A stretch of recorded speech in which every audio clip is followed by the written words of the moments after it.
Hello everybody, it's me, Alex Hunted, and today we are going to be talking about the Wachowskis' new movie that's written and directed by them, Jupiter Ascending.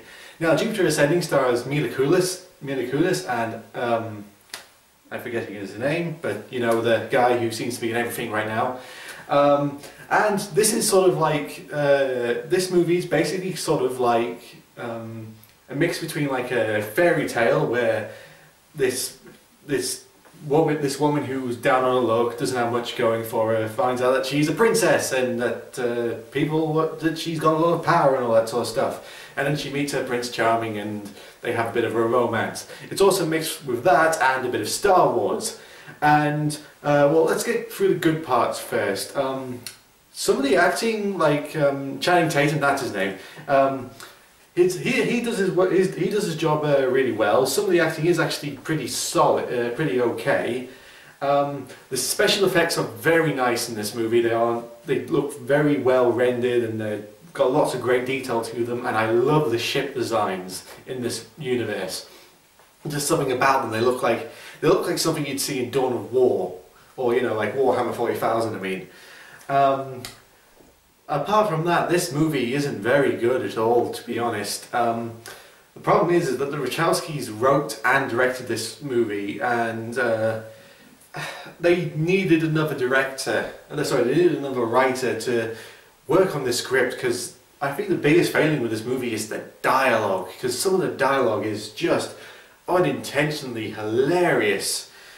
Especially the romance between Mila Kunis and Channing Tatum. It's incredibly poor written, and they don't have much chemistry together. And no offense on Mila Kunis, she isn't a bad actress or anything, but I don't think she's ready to be a leading lady yet. I mean, she can act. I mean, look at her in something like Black Swan. She acted very well in that, but you know, she's not ready for the you know, the big time, to be leading lady and all that sort of stuff.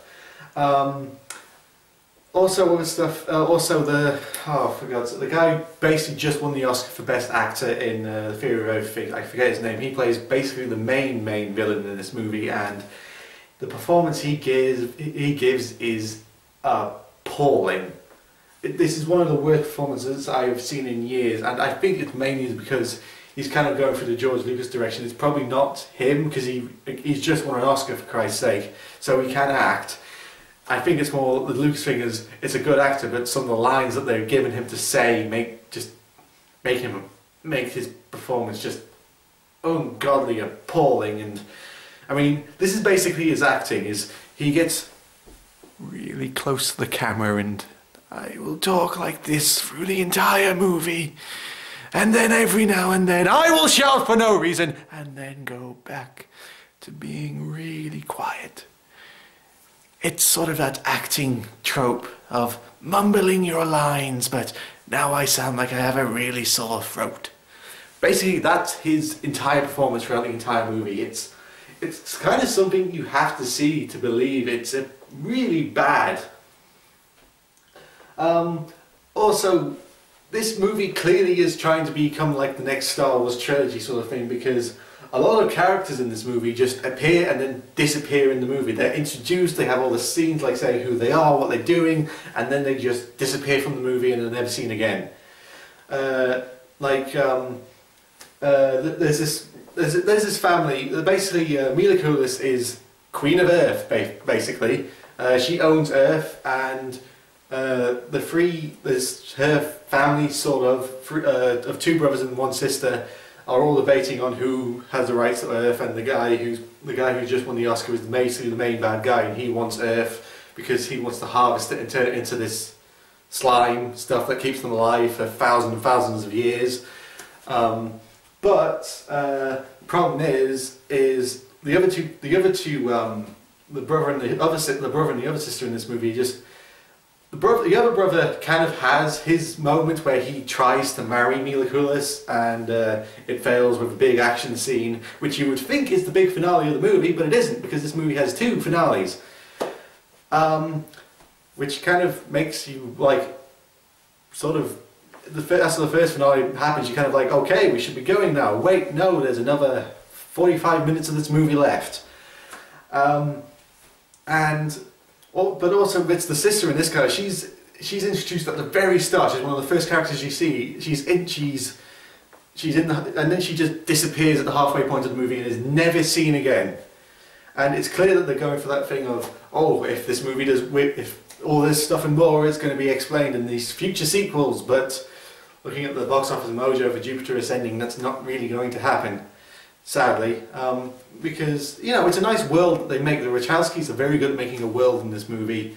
Sorry, I can't say the name. The Wachowskis are very good at creating worlds.